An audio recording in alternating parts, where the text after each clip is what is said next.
Hello welcome back. നമ്മൾ ഇന്ന് സ്ട്രിങ്സിനെ കുറിച്ചാണ് ഡിസ്കസ് ചെയ്യുന്നത്.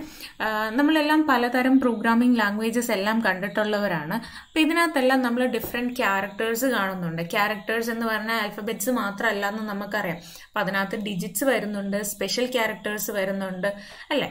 ഇപ്പോൾ സ്പെഷ്യൽ ക്യാരക്ടേഴ്സിനകത്ത് തന്നെ ഒരുപാട് സ്പെഷ്യൽ ക്യാരക്ടേഴ്സ് ഉണ്ട്. Plus simple, minus simple, dollar simple, question mark, colon, comma, ഇങ്ങനെയൊക്കെ വൈറ്റ് സ്പേസസ്, ഇതൊക്കെ എന്താണ് സ്പെഷ്യൽ ക്യാരക്ടേഴ്സ് ആയിട്ടാണ് നമ്മൾ കൺസിഡർ ചെയ്യുന്നത്. അപ്പോൾ ഒരു finite sequence of these kind of ക്യാരക്ടേഴ്സിനെയാണ് നമ്മൾ ഒരു സ്ട്രിങ് എന്ന് പറയുന്നത്. അല്ലെങ്കിൽ നമുക്ക് പറയാം ഒരു കളക്ഷൻ ഓഫ് ക്യാരക്ടേഴ്സ് ആണ് ഒരു സ്ട്രിങ് എന്ന് പറഞ്ഞിട്ടുണ്ടെങ്കിൽ. ഓക്കെ, ഇനി ആ സ്ട്രിങ്ങിനകത്തുള്ള ക്യാരക്ടേഴ്സിൻ്റെ കൗണ്ടാണ് ലെങ്ത് എന്ന് പറയുന്നത്. ആ സ്ട്രിങ്ങിൻ്റെ ലെങ്ത് എന്ന് പറഞ്ഞിട്ടുണ്ടെങ്കിൽ total number of characters in that particular string ആണ്. ഇനി സ്ട്രിങ്ങിനകത്ത് ക്യാരക്ടേഴ്സ് ഒന്നും ഇല്ല എന്നാണെങ്കിൽ നമ്മൾ അതിനെ ഒരു എംപ്റ്റി സ്ട്രിങ് അല്ലെങ്കിൽ ഒരു നൾ സ്ട്രിങ് എന്നാണ് പറയുന്നത്.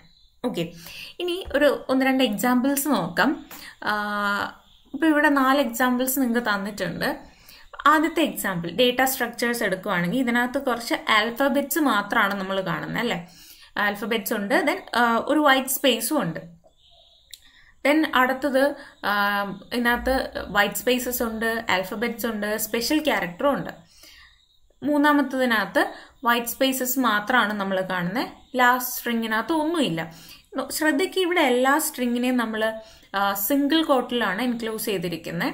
നമ്മൾ സ്ട്രിങ്സിനെ യൂഷ്വലി റെപ്രസെന്റ് ചെയ്യുന്നത് അങ്ങനെയാണ്, ഒന്നെങ്കിൽ സിംഗിൾ കോട്ട് അല്ലെങ്കിൽ ഡബിൾ കോട്ടിലായിരിക്കും. ഇനി ശ്രദ്ധിക്കാം, നമുക്ക് ഇതിൻ്റെ ലെങ്ത് ഒന്ന് നോക്കാം. ഫസ്റ്റ് എക്സാമ്പിളിനകത്ത് ഡേറ്റ സ്ട്രക്ചേഴ്സിനകത്ത് 14 ആൽഫബറ്റ്സും ഉണ്ട്, ഒരു വൈറ്റ് സ്പേസും ഉണ്ട്. അതിൻ്റെ ലെങ്ത് 15 ആണ്. നമ്മൾ പറഞ്ഞു ലെങ്ത് എന്ന് പറഞ്ഞാൽ ടോട്ടൽ നമ്പർ ഓഫ് ക്യാരക്ടേഴ്സ് ആണെന്ന് പറഞ്ഞു. അപ്പോൾ ഇതിനകത്ത് ആദ്യത്തതിൻ്റെ ലെങ്ത് എന്ന് പറഞ്ഞാൽ 15 ആണ്. രണ്ടാമത്തേതിൻ്റെത് അതിനകത്ത് ആൽഫബറ്റ്സ് ഉണ്ട്, സ്പെഷ്യൽ ക്യാരക്ടർ ഉണ്ട്, എല്ലാം വരുന്നുണ്ട്. അപ്പം അതിൻ്റെ ലെങ്ത് എന്ന് പറഞ്ഞാൽ 12 ആണ്. ദെൻ മൂന്നാമത്തേത് ഒരു വൈറ്റ് സ്പേസ് മാത്രമേ ഉള്ളൂ, അപ്പം അതിൻ്റെ ലെങ്ത് 1 ആണ്. ഫൈനലി എംപ്റ്റി സ്ട്രിങ്ങിൽ നമ്മൾ പറഞ്ഞു അതിൻ്റെ ലെങ്ത് എപ്പോഴും 0 ആയിരിക്കും. ഇനി സ്ട്രിങ്ങിനകത്തുള്ള കുറച്ച് ഓപ്പറേഷൻസ് ആണ് പറയുന്നത്. ഓപ്പറേഷൻസ് വളരെ കുറച്ച് ഓപ്പറേഷൻസ് നമ്മളിവിടെ ഡിസ്കസ് ചെയ്യേണ്ടതുള്ളൂ. ആദ്യത്തെ ഓപ്പറേഷനാണ് കൺകാറ്റനേഷൻ. കൺകാറ്റനേഷൻ എന്ന് പറഞ്ഞാൽ സിമ്പിൾ ആണ്. രണ്ടോ അല്ലെങ്കിൽ അതിലധികമോ സ്ട്രിങ്സിനെ കമ്പൈൻ ചെയ്യുന്ന ഒരു പ്രോസസ്സാണ് concatenation. Okay, imagine you have 2 strings S1 and S2. അപ്പം ഈ S1ൻ്റെയും S2ൻ്റെയും concatenation is denoted by S1 pipe symbol S2, which is the string consisting of the characters of S1 followed by the characters of S2. നമ്മൾ ഈ S1 S2 ഇതിനെ കൺകാറ്റനേറ്റ് ചെയ്യാൻ വേണ്ടിയിട്ട് നമ്മൾ യൂസ് ചെയ്യുന്നത് ഈ ഒരു പെർട്ടിക്കുലർ സിമ്പിളാണ്. അതായത് പൈപ്പ് സിമ്പിൾ എന്നാണ് നമ്മൾ ഇതിനെ പറയുക, അല്ലെങ്കിൽ നിങ്ങൾ ഓർ സിമ്പിൾ എന്നും പറയാറുണ്ട്. അപ്പം ഇതെന്താ ചെയ്യുന്നതെന്ന് വെച്ചാൽ ഈ S1നെയും S2നെയും കൂടെ കമ്പൈൻ ചെയ്യും. ഓക്കെ, ഇനി ഒരു എക്സാമ്പിൾ നോക്കാം. ഇപ്പം ഇവിടെ നമുക്ക് മാർക്ക് എന്ന് പറഞ്ഞിട്ടൊരു സ്ട്രിങ് ഉണ്ട്, ദെൻ ട്വെയിൻ എന്ന് പറഞ്ഞിട്ട് രണ്ടാമത്തെ S2 ഉണ്ട്, 2 സ്ട്രിങ്സ് ഉണ്ട്. ദെൻ ഇതിനെ കൺകാറ്റനേറ്റ് ചെയ്യുമ്പോൾ നമുക്ക് കിട്ടുന്നത് മാർക്ക് ട്വെയിൻ എന്ന് പറഞ്ഞിട്ടൊരു സ്ട്രിങ് ആണ്. ഓക്കെ, യൂഷ്വലി നമ്മൾ 2 വേർഡ്സിനെ തമ്മിൽ എപ്പോഴും 2 വേർഡ്സിൻ്റെ ഇടയ്ക്ക് വൈറ്റ് സ്പേസസ് ഉണ്ടാവാറുണ്ട് അല്ലേ. സ്പേസ് വെച്ചിട്ടാണ് നമ്മൾ ഓരോ വേർഡിനെയും സെപ്പറേറ്റ് ചെയ്യുന്നത്. അങ്ങനെ ഒരു സ്പേസ് ഇപ്പം ഇവിടെ നിങ്ങൾക്ക് മാർക്ക് കഴിഞ്ഞിട്ട് നിങ്ങൾക്ക് ഒരു മാർക്കിനും ട്വെയിനും ഇടയ്ക്ക് ഒരു സ്പേസ് വരണമെന്നാണെങ്കിൽ നമ്മൾ എന്ത് ചെയ്യണ്ടേ? ഇതിനകത്തോട്ട് ഒരു വൈറ്റ് സ്പേസിനെ കൺകാറ്റനേറ്റ് ചെയ്ത് കൊടുത്താൽ മതിയല്ലോ. അതാണ് ഈ ലാസ്റ്റ് എക്സാമ്പിളിനകത്ത് കാണുന്നത്. ഇവിടെ S1 പൈപ്പ് വിത്ത് ഈ വൈറ്റ് സ്പേസ് വെച്ച് പൈപ്പ് ചെയ്തിട്ടുണ്ട്. ദെൻ S2നെ ഇതിൻ്റെ കൂടെ പൈപ്പ് ചെയ്തു. ഓക്കെ, അതായത് S1ൻ്റെ കൂടെ ആദ്യം നമ്മൾ ഒരു വൈറ്റ് സ്പേസ് വെച്ചു, ദെൻ അതിൻ്റെ കൂടെ ട്വെയിനും കൂടെ അറ്റാച്ച് ചെയ്തു. നൗ അടുത്ത ഓപ്പറേഷൻ സബ്സ്ട്രിങ് ആണ്. സബ്സ്ട്രിങ് എന്ന് പറഞ്ഞിട്ടുണ്ടെങ്കിൽ നമുക്കറിയാം ഒരു സ്ട്രിങ്ങിനകത്തുള്ള ഒരു പാർട്ട് കണ്ടുപിടിക്കുന്നത്, ഒരു സ്ട്രിങ്ങിന്റെ സബ് പാർട്ടിനെ കണ്ടുപിടിക്കുന്നതാണ്. ഈ സബ് പാർട്ട് എന്ന് പറയുന്നുണ്ടെങ്കിൽ ഇപ്പം സ്ട്രിങ്ങിന്റെ ലെങ്ത് എത്രയാണോ ഒന്നുകിൽ അത്രയും തന്നെ വരാം, ഇല്ലെങ്കിൽ അതിനേക്കാളും കുറവും ആയിരിക്കാം. ഓക്കെ, ഇനി സബ്സ്ട്രിങ് നമ്മൾ കണ്ടുപിടിക്കണമെങ്കിൽ നമുക്ക് 3 കാര്യങ്ങൾ ആവശ്യമാണ്. ഒന്ന്, ആ സ്ട്രിങ്ങിന്റെ പേരെന്താണെന്ന് അറിഞ്ഞിരിക്കണം. സബ്സ്ട്രിങ്ങിന്റെ പൊസിഷൻ എവിടെയാണ് സ്റ്റാർട്ട് ചെയ്യണമെന്നുള്ളത് അറിഞ്ഞിരിക്കണം. സബ്സ്ട്രിങ്ങിന്റെ ലെങ്ത്തും അറിഞ്ഞിരിക്കണം. അപ്പോൾ ഇവിടെ ഇതിൻ്റെ ഒരു സിൻടാക്സ് നോക്കുക. Substring, string, initial and length. ഈ സ്ട്രിങ് പറയുന്നത് ഏത് സ്ട്രിങ്ങിനകത്തു നിന്നാണോ നമുക്ക് സബ്സ്ട്രിങ് കണ്ടുപിടിക്കേണ്ടതെന്നാണ്. ഇനീഷ്യൽ പറയുന്നത് സബ്സ്ട്രിങ്ങിന്റെ സ്റ്റാർട്ടിംഗ് ലൊക്കേഷനാണ്. ലെങ്ത് എന്ന് പറഞ്ഞിട്ടുണ്ടെങ്കിൽ ആ സബ്സ്ട്രിങ്ങിന്റെ ലെങ്ത് എത്രയാണെന്നുള്ളതാണ് പറയുന്നത്. ഇപ്പോൾ ഇവിടെ എക്സാമ്പിൾ നോക്കുന്നു. നമുക്കിവിടെ മാർക്ക് ട്വെയിൻ എന്ന് പറഞ്ഞിട്ട് ഒരു സ്ട്രിങ് ഉണ്ട്. അപ്പോൾ ഇതിനകത്ത് അടുത്ത രണ്ടാമത്തെ പാരാമീറ്റർ പറയുന്നത് എന്താണ്? 7 ആണ്. രണ്ടാമത്തെ പാരാമീറ്റർ ഇനീഷ്യൽ ലൊക്കേഷൻ ആണ് പറയുന്നത്. ഒരു സ്ട്രിങ്ങിന്റെ സ്റ്റാർട്ടിംഗ് ലൊക്കേഷൻ ആണ്. അതായത് നമുക്ക് ഈ മാർക്ക് ട്വെയിനകത്ത് 7ാമത്തെ ക്യാരക്ടർ മുതലാണ് നമ്മുടെ സബ്സ്ട്രിങ് സ്റ്റാർട്ട് ചെയ്യണേ. 7ാമത്തെ ക്യാരക്ടർ എന്ന് പറഞ്ഞിട്ടുണ്ടെങ്കിൽ ഇവിടെ W ആണ്. ദെൻ ലെങ്ത്, സബ്സ്ട്രിങ്ങിന്റെ ലെങ്ത് 4 ആണ്. അപ്പം 7 മുതൽ 4 ക്യാരക്ടേഴ്സ് എടുക്കും. അപ്പം അതെന്ന് പറഞ്ഞിട്ടുണ്ടെങ്കിൽ വെയിൻ ആണ്. ഓക്കെ, ഇനി അടുത്തത് സ്ട്രിങ് ഓപ്പറേഷൻ. അടുത്ത ഓപ്പറേഷൻ വന്നിട്ട് ഇൻഡെക്സിംഗ് ആണ്. ഇൻഡെക്സിംഗ് എന്ന് പറഞ്ഞിട്ടുണ്ടെങ്കിൽ പാറ്റേൺ മാച്ചിങ് തന്നെയാണ്. അതായത് ഒരു തന്നിരിക്കുന്ന ഒരു സ്ട്രിങ്ങിനകത്ത് ഒരു പാറ്റേൺ ആദ്യം അപ്പിയർ ചെയ്യുന്നത് എവിടെയാണോ അതിന്റെ ലൊക്കേഷൻ നമുക്ക് റിസൾട്ട് ചെയ്യും. അതാണ് ഇൻഡെക്സ് ഓപ്പറേഷൻ ചെയ്യുന്നത്. ഓക്കെ, അപ്പൊ ഇൻഡെക്സിനകത്ത് നമ്മൾ 2 പാരാമീറ്റേഴ്സ് ആണ് യൂസ് ചെയ്യുന്നത്. നമ്മുടെ ഏത് സ്ട്രിങ്ങിനകത്തു നിന്നാണോ നമുക്ക് ഈ പാറ്റേൺ കണ്ടുപിടിക്കേണ്ടത് അതും, ഏത് പാറ്റേൺ ആണോ കണ്ടുപിടിക്കേണ്ടത് അതും. ഓക്കെ, അപ്പൊ എക്സാമ്പിൾ നോക്കുക. ഇപ്പൊ ഇവിടെ എസ് എന്ന് പറഞ്ഞിട്ട് ഒരു സ്ട്രിങ് ഉണ്ട്. എസിന്റെ value his father is the professor എന്നാണ്. ഓക്കെ, ദെൻ ഇതിനകത്ത് നമുക്ക് കണ്ടുപിടിക്കേണ്ടത് ഈ ദി എന്ന് പറയുന്ന ഒരു പാറ്റേൺ ആണ്, അല്ലെങ്കിൽ ഒരു സബ്സ്ട്രിങ് ആണ്. അപ്പൊ ഇവിടെ എവിടേക്കാണ് ദി വരുന്നത്? THE ക്യാരക്ടേഴ്സ് അങ്ങനെ വരുന്നത് ഫാദറിനകത്തുണ്ട്. ദെൻ ഈസ് കഴിഞ്ഞിട്ട് ഒരെണ്ണമുണ്ട്. അപ്പൊ ഇതിനകത്ത് ആദ്യത്തെ അപ്പിയറൻസിന്റെ ലൊക്കേഷനാണ് നമുക്ക് തരുന്നത്. അപ്പൊ ഇതിനകത്ത് ആദ്യം വരുന്നത് ഫാദറിനകത്തുള്ള THE ആണ്. സോ അതിന്റെ ലൊക്കേഷൻ ആയിരിക്കും നമുക്ക് തരുന്നത്. അത് 7 ആണ്. ഇനി അടുത്ത ഓപ്പറേഷൻ ലെങ്ത് കാൽക്കുലേറ്റ് ചെയ്യുന്നതാണ്. നമ്മൾ ഓൾറെഡി പറഞ്ഞു കഴിഞ്ഞു. ലെങ്ത് എന്ന് പറഞ്ഞിട്ടുണ്ടെങ്കിൽ ടോട്ടൽ നമ്പർ ഓഫ് ക്യാരക്ടേഴ്സ് ആണെന്ന് പറഞ്ഞു. ഇപ്പൊ ഇവിടെ ലെങ്ത് ഓഫ് ഒരു സ്ട്രിങ് കൊടുത്തിട്ടുണ്ടെങ്കിൽ അതിനകത്ത് എത്ര ക്യാരക്ടേഴ്സ് ഉണ്ടെന്നുള്ളത് നമുക്ക് കിട്ടും.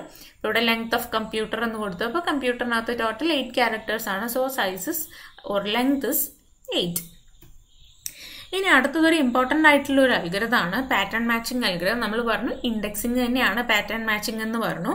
ഇപ്പം ഇവിടെ ചെയ്യുന്നത് ഒരു സ്ട്രിങ് ടെക്സ്റ്റിനകത്ത് ഒരു പെർട്ടിക്കുലർ പാറ്റേൺ ഉണ്ടോ ഇല്ലയോ എന്നുള്ളത് ചെക്ക് ചെയ്യണം. ഉണ്ടെങ്കിൽ അതിൻ്റെ ലൊക്കേഷൻ, അതായത് ഇൻഡെക്സ് നമുക്ക് റിട്ടേൺ ചെയ്യും. അപ്പം നമ്മളിവിടെ കൺസിഡർ ചെയ്യാണ്, അതായത് നമ്മുടെ തന്നിരിക്കുന്ന സ്ട്രിങ് ടെക്സ്റ്റിനേക്കാട്ടിലും വലുതായിരിക്കരുത് നമുക്ക് കണ്ടുപിടിക്കേണ്ട പാറ്റേൺ. ഓക്കെ, അപ്പൊ ഇതിനകത്ത് നമ്മൾ ഒരുപാട് അൽഗരിതംസ് പറയുന്നുണ്ടെങ്കിലും നമ്മളിവിടെ മെൻഷൻ ചെയ്യുന്നത് ബ്രൂട്ട് ഫോഴ്സ് അൽഗരിതം അല്ലെങ്കിൽ ഫസ്റ്റ് പാറ്റേൺ മാച്ചിങ് അൽഗരിതമാണ് നമ്മളിവിടെ പറയുന്നത്. ഓക്കെ, അപ്പൊ അൽഗരിതത്തിലേക്ക് പോവാം. അപ്പൊ ഇതാണ് അൽഗരിതം. അൽഗരിതം പറയുന്നത് നമുക്ക് 2 സ്ട്രിങ്സ് ഉണ്ട്, പിയും ടിയും. അപ്പൊ അതിന്റെ 2 ലെങ്ത് തന്നിട്ടുണ്ട്, ആറും എസും. അതായത് പിയുടെ ലെങ്ത് ആണ് ആർ, ടിയുടെ ലെങ്ത് ആണ് എസ്. ദെൻ ഇതിനെ നമ്മൾ അറേ ആയിട്ടാണ് സ്റ്റോർ ചെയ്യുന്നത്. സ്ട്രിങ്സിനെ നമുക്ക് അറിയാം അറേ ആയിട്ടാണ് സ്റ്റോർ ചെയ്യണേ. ഇനി ഈ ഒരു പെർട്ടിക്കുലർ അൽഗരിതം എന്താ ചെയ്യുന്നേ?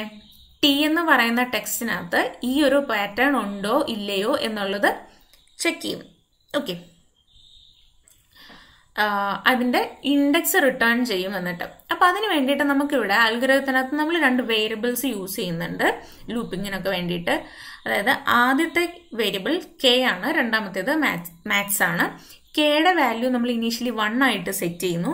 മാക്സിന്റെ വാല്യൂ S-R+1 ആണ്. S-R+1 എന്ന് പറഞ്ഞാൽ നമുക്കറിയാം എസ് എന്ന് പറഞ്ഞിട്ടുണ്ടെങ്കിൽ ടിയുടെ ലെങ്ത്തും ആർ എന്ന് പറഞ്ഞിട്ടുണ്ടെങ്കിൽ പിയുടെ ലെങ്ത്തുമാണ്. ഇനി സെക്കൻഡ് സ്റ്റെപ്പിൽ ഇതൊരു ലൂപ്പാണ്. ലൂപ്പിനകത്ത് നമ്മൾ കെയുടെ value less than or equal to max ആണോ എന്ന് ചെക്ക് ചെയ്യും. ആണെങ്കിൽ വീണ്ടും നമ്മൾ ഒരു ലൂപ്പിലേക്ക് വരാം, അതായത് ഇന്നർ ലൂപ്പിലേക്ക് വരാണ്. ഇന്നർ ലൂപ്പിൽ ചെയ്യുന്നത് എല്ലിന്റെ വാല്യൂ 1 മുതൽ ആറിന്റെ വാല്യൂ എത്രയാണോ അതുവരെ റിപ്പീറ്റ് ചെയ്യണം. ഓക്കെ, വേറെ ഒന്നും കണ്ടീഷൻ ഇല്ല. എല്ലിന്റെ വാല്യൂ 1 മുതൽ 6 ആകുന്നത് വരെയും ആറിന്റെ വാല്യൂ എത്രയാണോ അതാകുന്നത് വരെയും റിപ്പീറ്റ് ചെയ്യണം. എന്താ റിപ്പീറ്റ് ചെയ്യേണ്ടത്? അതിനകത്ത് എന്താ ഓപ്പറേഷൻ പറയുന്നത്? അവിടെ ഒരു കണ്ടീഷൻ ചെക്കിംഗ് ആണ്. അതായത് if P of L not equal to T of K plus L -1. അതായത് പിയിൽ ഒരു ക്യാരക്ടറും ടീനകത്തുള്ള ഒരു ക്യാരക്ടറും തമ്മിൽ എടുത്ത് മാച്ച് ചെയ്ത് നോക്കും. മാച്ചിങ് അല്ലെങ്കിൽ സ്റ്റെപ്പ് 5ലേക്ക് പോകും. ഓക്കെ, അപ്പം ഇവിടെ ബേസിക്കലി ബ്രൂട്ട് ഫോഴ്സ് അൽഗോരിതത്തിനകത്ത് നമ്മൾ ചെയ്യുന്നത് ഓരോ ക്യാരക്ടർ ബൈ ക്യാരക്ടർ ആയിട്ട് എടുത്തിട്ട് പാറ്റേൺസിനെ മാച്ച് ചെയ്ത് നോക്കുകയാണ് ചെയ്യുന്നത്. ഓക്കെ, അപ്പം എക്സാമ്പിൾ വഴിയെ വരുന്നുണ്ട്, അപ്പം നിങ്ങൾക്ക് കൂടുതൽ ക്ലിയർ ആവും. ഇനി ഈ ഒരു കണ്ടീഷൻ ട്രൂ ആണെങ്കിൽ, അതായത് ഇത് രണ്ടും ഈക്വൽ അല്ലെങ്കിൽ സ്റ്റെപ്പ് 5ലേക്ക് പോകണം. സ്റ്റെപ്പ് 5ൽ കെയുടെ വാല്യൂ ഇൻക്രിമെന്റ് ചെയ്യും. എന്നിട്ട് വീണ്ടും നമ്മൾ ഇത് ലൂപ്പാണെന്ന് കണ്ടല്ലോ, ലൂപ്പ് ആകുമ്പോൾ തിരിച്ച് വീണ്ടും ഇവിടെ വരണ്ടേ? അതായത് സ്റ്റെപ്പ് 2ൽ വരും. സ്റ്റെപ്പ് 2ൽ വന്നിട്ട് വീണ്ടും നമ്മൾ K less than or equal to max ആണോ എന്ന് കണ്ടീഷൻ ചെക്ക് ചെയ്യും. ട്രൂ ആണെങ്കിൽ തേർഡ് സ്റ്റെപ്പിലേക്ക് വരും. ഇപ്പം ഇവിടെ നമ്മൾ നേരത്തെ നമ്മൾ പറഞ്ഞു നോട്ട് ഈക്വൽ ആണെങ്കിൽ സ്റ്റെപ്പ് 5ലേക്ക് വരുമെന്ന് പറഞ്ഞു. ഇനി ഈക്വൽ ആണെങ്കിൽ എന്താ വേണ്ടത്? എല്ലിൻ്റെ വാല്യൂ ഇൻക്രിമെന്റ് ചെയ്യണം. നമ്മൾ പറഞ്ഞു എല്ലിൻ്റെ വാല്യൂ 1 to Rന്റെ വാല്യൂ വരെ. ഓക്കെ, അപ്പോൾ എല്ലിൻ്റെ വാല്യൂ 1 ആയിരുന്നു ആദ്യം. ദെൻ ഈക്വൽ ആണെങ്കിൽ എല്ലിൻ്റെ വാല്യൂ 2 എടുക്കുക. 2 എടുത്തിട്ട് ഈ കണ്ടീഷൻ ഒന്നുകൂടെ ചെക്ക് ചെയ്യുക. അപ്പോഴും നമുക്ക് ഈക്വൽ ആണ് കിട്ടുന്നതെങ്കിൽ വീണ്ടും ഒന്നുകൂടെ എല്ലിൻ്റെ വാല്യൂ ഇൻക്രിമെന്റ് ചെയ്യുക. അത് എല്ലിൻ്റെ വാല്യൂ 6ഉം ഈക്വൽ ആകുന്നത് വരെയും അത് ചെക്ക് ചെയ്യാം. അപ്പം ഇവിടെയാണ് നമ്മൾ നമ്മുടെ സ്ട്രിങ്ങും നമ്മുടെ പാറ്റേണും മാച്ചിങ് ആണോ എന്നുള്ളത് നമുക്ക് കിട്ടുന്നത്. ഇനി മാച്ചിങ് ആയിട്ടുള്ളത് കിട്ടുവാണെങ്കിൽ ഈ ലൂപ്പിനകത്തുനിന്ന് എക്സിറ്റ് ചെയ്യുമ്പോൾ കെയുടെ വാല്യൂ എന്താണോ അതാണ് നമ്മുടെ ഇൻഡെക്സ് എന്ന് പറയുന്നത്. എന്നതിന് ശേഷം നമ്മൾ എക്സിറ്റ് ചെയ്യുന്നു. ഇനി ഇതൊരിക്കലും മാച്ചിങ് നമുക്ക് കിട്ടിയിട്ടില്ലെങ്കിൽ ഒരു ഫെയിലിയർ മെസ്സേജ് കൊടുത്തിട്ട് ലൂപ്പിനകത്തുനിന്ന് എക്സിറ്റ് ചെയ്യും. അതായത് നമുക്ക് ആ ഒരു പെർട്ടിക്കുലർ പാറ്റേൺ നമ്മുടെ സ്ട്രിങ്ങിനകത്ത് ഇല്ല എന്നുള്ളതാണ് മീനിങ്. ഓക്കെ, ഇനി ഒരു എക്സാമ്പിൾ നോക്കാം. ഇവിടെയുള്ള നിങ്ങളുടെ അൽഗോരിതം ഉണ്ട്. ഞാൻ ജസ്റ്റ് ഒരു എക്സാമ്പിൾ എടുത്തിട്ടുണ്ട്. ഇവിടെ ടി എന്ന് പറയുന്നത് അൽഗോരിതമാണ്, പി എന്ന് പറയുന്നത് ഗോ ആണ്. അതായത് ഇവിടെ നമ്മൾ ചെയ്യാൻ പോകുന്നത് ഈ അൽഗോരിതത്തിനകത്ത് ഗോ എന്ന് പറയുന്ന പാറ്റേൺ ഉണ്ടെങ്കിൽ അതിന്റെ ഇൻഡെക്സ് നമുക്ക് കിട്ടണം.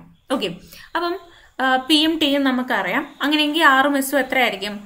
R2 ആയിരിക്കും, S9 ആയിരിക്കും അല്ലെ? ടോട്ടൽ നമ്പർ ഓഫ് ക്യാരക്ടേഴ്സ് ആണ്. ഇനി ഫസ്റ്റ് സ്റ്റെപ്പിൽ നമ്മൾ ചെയ്യുന്നത് കെയുടെ വാല്യൂ 1 ആയിട്ട് സെറ്റ് ചെയ്യും. മാക്സ് എന്ന് പറഞ്ഞാൽ S-R+1 ആണ്. 9 - 2 + 1 8 ആണ്.